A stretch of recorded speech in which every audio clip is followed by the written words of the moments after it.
More than one correct answers are the heart stealers always at IDJ. Heart stealers जान लेते हैं हमारी आप जो भी कहिए, लेकिन हाँ ये वास्तव में होते तो खूबसूरत हैं। इस बार जो पहला क्वेश्चन था ये वो था जिसकी मैं वर्षों से अलार्म रेज करता रहा हूँ कि ये कॉन्सेप्ट ऐसा है जो अब नेक्स्ट इन लाइन है आना चाहिए। क्या मैंने हमेशा कहा है कि जी को एमओ थ्योरी बहुत पसंद है और उनके क्वेश्चन बार बार रिपीट होते हैं। कभी भी कुछ नया पूछेंगे तो नोडल प्लेन्स के बारे में वो पूछेंगे, किसके? मॉलिक्यूलर ऑर्बिटल्स के। तो बड़े शिद्दत से हम हमेशा ये पढ़ाते रहे और बच्चे कभी कहते भी थे कि इतना टाइम लगाते हो सर, ये पूछते तो नहीं है। इस बार जी 2022 में देखिए वो आ गया है जो हम लगातार कहते आ रहे थे। कौन सा? नोडल प्लेन्स की बात आ गई है। For a diatomic molecule, ठीक है, the correct statements about the molecular orbitals formed by the overlap of two 2pz orbitals is are 2pz orbitals हैं, ठीक है, उनकी ओवरलैप हुई है। कैसे हुई है? कुछ भी हो सकती है, वो सिग्मा या पाई कुछ भी हो सकती है। तो अलग अलग चार कॉम्बिनेशन है। अलोंग द एक्सिस आई तो सिग्मा और सिग्मा स्टार बनेंगे, साइडवेज आएगी तो पाई और पाई स्टार बनेंगे। तो आपको चार अलग अलग ऑर्बिटल्स के बारे में पूछा गया है। मतलब जेई ने आपसे पूरा पैसा वसूल क्वेश्चन है इस सेंस में कि आपसे पूरी मेहनत हर ऑप्शन के लिए कराई है। A option, sigma orbital has a total of 2 nodal planes. अब ये देखेंगे आप कैसे? देखिए, अगर ये हॉरिजॉन्टल एक्सिस जेड एक्सिस है और आपके पास इस तरीके से पी ऑर्बिटल्स हैं, अच्छी बात है। तो नोडल प्लेन कौन सा है? एक तो इसको देखिए आप, ये क्या है? अरे मतलब जैसे ये एक ये पीजेड है, अगर आपके पास ये जो ऑर्बिटल है, अगर आप इसे पीजेड ऑर्बिटल मानते हैं तो ये जेड एक्सिस है। तो ये कौन सा है? ये एक्स वाई प्लेन है। अच्छा, और तो इस तरह से ये ओवरलैप कर रही है। हाँ जी। तो अगर ये बॉन्डिंग ऑर्बिटल बनेगी तो जो बीच का पोर्शन है उसमें कंस्ट्रक्टिव इंटरफेरेंस होगी, वो और मोटा ताजा हो जाएगा और ऑपोजिट पोर्शन छोटे हो जाएंगे इस तरीके से। लेकिन नोडल प्लेन्स दो आएंगे। कौन से? और वो एक्स वाई प्लेन होंगे अगर सिग्मा 2pz है। तो sigma orbital has a total of 2 nodal planes. Yes, it has 2 nodal planes. और वो कौन कौन से हैं? मैं तो ये भी बता रहा हूं कि भाई वो एक्स वाई प्लेन में है, दो नोडल प्लेन। अच्छी बात है। सिग्मा स्टार ऑर्बिटल का क्या सीन है? सिग्मा स्टार अगर हो गई ना बच्चे ऑर्बिटल, तो क्या होगा? ये चाहे इतनी मस्तानी वाली कंस्ट्रक्टिव इंटरफेरेंस हो रही थी वो डिस्ट्रक्टिव हो जाएगी और एक एक्स्ट्रा नोडल प्लेन बीच में और प्रकट हो जाएगा। पर होगा वही, कौन सा? पीजेड का परपेंडिकुलर, यानी कि 3 नोडल प्लेन्स आएंगे, तीनों एक्स वाई प्लेन्स होंगे। अब यहां क्या लिखा है?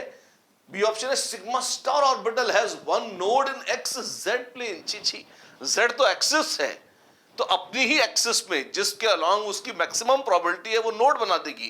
तो जाएगी कहां? नॉनसेंस बातें, गलत बात बोल दी है। तो ये एक्स वाई प्लेन था, एक्स जेड नहीं था। तो बी एक गलत ऑप्शन है, इसको मिटाना पड़ेगा। और मैं बचे हुए 2 ऑप्शन भी करके दिखाता हूं आपको। Let me raise this. फिर क्या कहा है?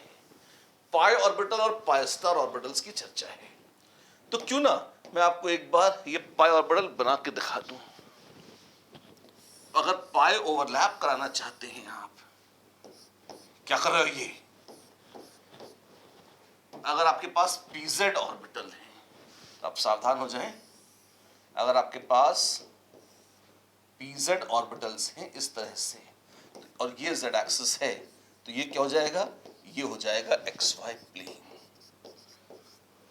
और जेड पीजेड ऑर्बिटल के लिए एक्स वाई तो ऑटोमेटिकली एक नोडल प्लेन है ही सही। हाँ जी है। और ये क्या करेंगे?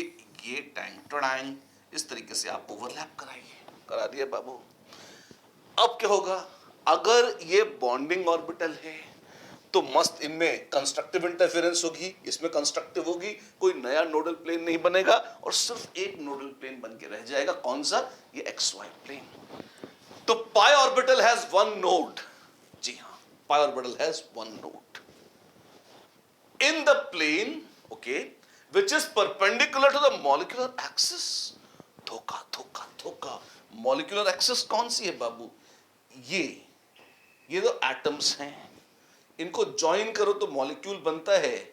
तो ये जो एक्सिस है ना, काली लाइन हम बना रहे हैं, इंटर न्यूक्लियर एक्सिस, ये है मॉलिक्यूलर एक्सिस और इसी का प्लेन है। ये लोग इसकी बात कर रहे हैं यहां पे, ना ना ये गलत बात बोल रहे हैं। And goes through the centre of the molecule, ये मॉलिक्यूल का सेंटर है। सेंटर ऑफ एटम से कंफ्यूज मत कर देना, यहां सेंटर ऑफ मॉलिक्यूल की बात हो रही है। तो ये गलत बातें हो रही हैं, ऑफ कोर्स गलत बातें हो रही हैं। तो क्या ये ऑप्शन सही है? नहीं, ये धोखाधड़ी वाली ऑप्शन है, मिसलीडिंग ऑप्शन है, लेकिन ये गलत ऑप्शन है। और pi star MO has one node. Pi star कौन सी होगी? अगर ये प्लस, ये माइनस, ये प्लस और ये माइनस ऐसे हैं, तो अब ये पाई स्टार बन जाएगी। तो अब यहां पर ये जो काला वाला मैंने बनाया है, इसको और फिर से बनाता हूं मैं। अब इसको अगर आप देखेंगे तो यहां पर जरूर फिर से एक नोडल प्लेन आ जाएगा ऐसे। अच्छा, और ये कौन सा है?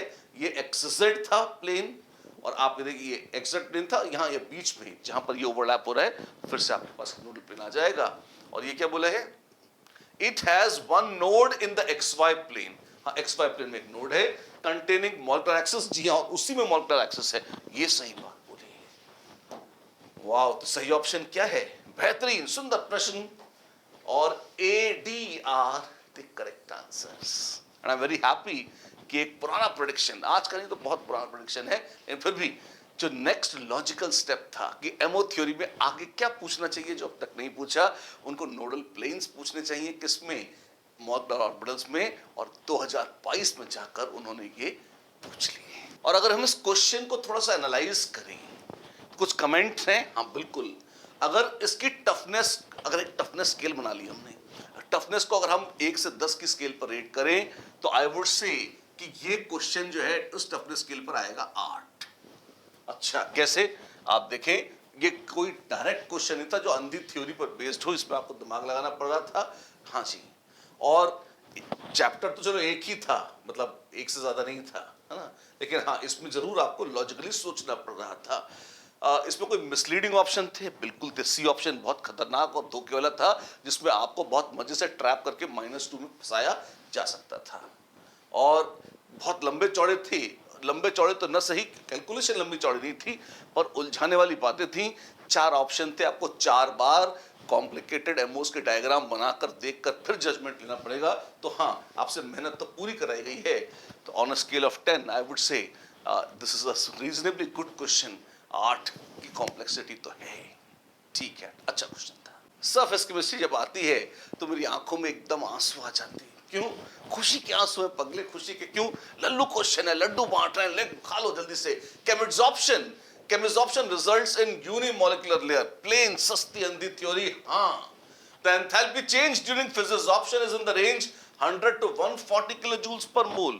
आमतौर पर 80-85 किलोजूल्स पर मोल तक ही माया है किसकी? वॉन डर वाल्स अट्रैक्शन की। फिजिसॉर्प्शन में इससे ज्यादा हो रही है, तो हम कहते हैं केमिकल बॉन्ड बनने लग गए हैं बाबू। और उस केस में फिर हम केमिसॉर्प्शन मान लेते हैं। तो ये ठीक है? नहीं, ये ठीक नहीं लगता हमको ना। Chemisorption is an endothermic process. शर्म करो, शर्म करो, बॉन्ड बना रहे हो, एक्सोथर्मिक है। हर किस्म का एडसॉर्प्शन एक्सोथर्मिक होता है। And D, lowering of temperature favours physisorption. जी हाँ, टेम्परेचर कम कर लोगे तो एक्सोथर्मिक प्रोसेस है, जरूर फेवर हो जाएगी, क्योंकि मॉलिक्यूल्स की काइनेटिक एनर्जी कम होगी तो आके चुपचाप सरफेस से चिपक जाएंगे। तो A and D are the correct answer. जी हाँ, AD is the correct answer for this question. अगर इस क्वेश्चन को एनालाइज करें हम, जैसे हमने एक नया फीचर एनालिसिस का इंट्रोड्यूस किया है, अगर आप देखें तो डायरेक्ट थ्योरी और फॉर्मूले पे बेस्ड था। जी हाँ, मोर देन वन चैप्टर था? जी नहीं, बिल्कुल सिंपल। एडसॉर्प्शन की प्रॉपर्टी के एक पन्ने से ही था। मिसलीडिंग ऑप्शंस थे? बिल्कुल नहीं थे। और बहुत लंबे थे? बिल्कुल नहीं थे। ये कैसा था? ये जितना लल्लू हो सकता है उतना था। खाली एक ग्लैमरस पॉइंट ये था कि मोर देन वन करेक्ट था। टफनेस स्केल अगर अपन 0 से 8 तक या 1 से 8 या 10 तक रखेंगे, I would rather say this would be 2, यानी कि अति लल्लू प्रश्न, which is expected also from adsorption and colloids। अब आते हैं मेटलर्जी के क्वेश्चन पे। मेटलर्जी का क्वेश्चन हमेशा धोखाधड़ी वाला होता है, और इस बार भी ऐसा है, which can be open to great debates। Let's take a look। The electrochemical extraction of aluminium from bauxite ore involves। क्या होता है हॉल हेराल्ड प्रोसेस में या बेयर्स प्रोसेस जो उसके पहले होती है? A, the reaction of alumina with coke at temperatures greater than 2500 degree Celsius. जी नहीं, हम कोई भी ऐसी कमर्शियल प्रोसेस इंट्रोड्यूस नहीं करते जिसमें 2500 डिग्री सेल्सियस से ज्यादा टेम्परेचर करेगा। क्यों? वो एटम हम थोड़ा फोड़ देंगे उसको करने के लिए, बेकार की बात है, टेम्परेचर कम होना चाहिए। B, the neutralization of aluminate solution by passing CO2 to precipitate hydrated alumina, बिल्कुल सच है। NaAlO2 जब बॉक्साइट से रिकवर करते हैं तो NaAlO2 बनता है, और उसके एक्वस सॉल्यूशन में जब हम खूब सारी CO2 पास कर देते हैं, पानी छानी तो है ही सही, तो एल्यूमिनियम हाइड्रोक्साइड प्रेसिपिटेट हो जाता है इस तरह से। तो हाइड्रेट एल्यूमिना बोल लेते हैं लोग उसको, ठीक है, कोई बात नहीं, सही बोल रहे हैं। फिर क्या करते हैं? फिर इसको छानते हैं, सुखाते हैं और शुद्ध Al2O3 बना लेते हैं, ये करते हैं। The dissolution of Al2O3 in hot aqueous NaOH, ये शुरुआत का स्टेप है। जो बॉक्साइट ओर है उसमें होता है Al2O3 और उसको हॉट एक्वस NaOH में घोलते भी हैं तभी, ताकि कचरा बच जाए, वो क्योंकि वो डिसॉल्व नहीं होता, और सिर्फ एल्यूमिनियम जो है वो NaAlO2 बनाकर सॉल्यूशन में घुलता है, जिसको छान लिया जाता है। तो पहला स्टेप तो ठीक है, कोई बुराई नहीं है। And D, the electrolysis of alumina mixed with Na3AlF6, हाँ ये होता है बाद में। Al2O3 जो शुद्ध अवस्था में यहाँ प्राप्त हो गया है उसको फिर घोलते हैं किसमें? मोल्टन क्रायोलाइट में। अच्छा, क्यों? ताकि मेल्टिंग पॉइंट लोअर हो जाए। एल्यूमिनियम का मेल्टिंग पॉइंट 2200 डिग्री के ऊपर होता है, लेकिन इसमें मिला देते हैं तो 1200 डिग्री, और अगर CaF2 में मिला देते हैं तो 900 डिग्री तक कम हो जाता है। और इस मोल्टन मिक्सचर की इलेक्ट्रोलिसिस करते हैं ग्रेफाइट इलेक्ट्रोड्स डालकर। ऐसा करते हैं, जी हाँ ऐसा करते हैं। और फिर क्या होता है? वेल, हाहाकार है ना। आप देखते हैं जब इसकी इलेक्ट्रोलिसिस होती है तो कैथोड पर जहाँ रिडक्शन हो रहता है Al3+ आयंस आते हैं, रिड्यूस हो जाते हैं और मेटालिक एल्यूमिनियम मिलता है। एनोड्स का ऑक्सीडेशन होता है, तो वहां ऑक्साइड आयन के ऑक्सीडेशन से ऑक्सीजन निकलती है, और ये ऑक्सीजन क्या करती है?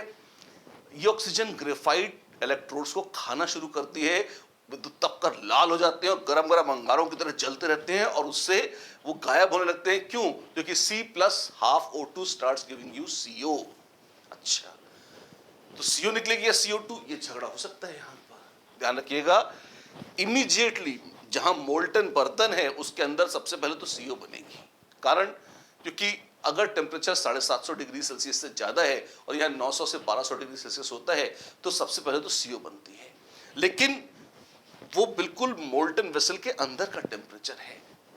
CO निकली तो वहां पर दफन तो नहीं हुई, गैस है, बुलबुलें निकलेंगे, उसकी निकलती रहेगी। तो जैसे ही बाहर एटमॉस्फेयर के संपर्क में आएगी, टेम्परेचर सिग्निफिकेंटली कम है वहां, लेकिन फिर भी वो गर्म है।